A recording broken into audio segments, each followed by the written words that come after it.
The actions that the government of India took this week are themselves contrary to international law. The government of India decided to unilaterally revoke the diplomatic immunity of 40 Canadian diplomats in India. This is a violation of the Vienna Convention governing diplomacy.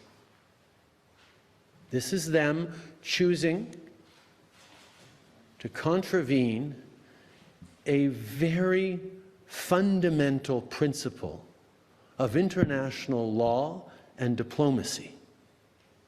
It is something that all countries in the world should be very worried about. And this is putting aside the allegations we made of a serious violation of international law with the alleged killing of a Canadian citizen on Canadian soil that the Indian government could have been involved in. This is a matter, putting that aside, that all countries should be concerned about. The government of India decided to cancel, to revoke the diplomatic protections of 40 diplomats working in Canada. They're working in India. This is something that has far-reaching consequences for the diplomatic world that I know many, many countries are very worried about.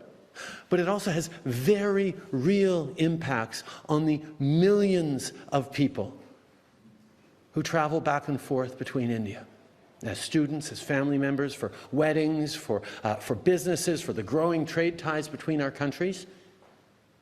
The Indian government is making it unbelievably difficult for life as usual to continue for millions of people in India and in Canada. And they're doing it by contravening a very basic principle of diplomacy. This is something that should concern everyone, but it's something that has me very concerned for the well-being and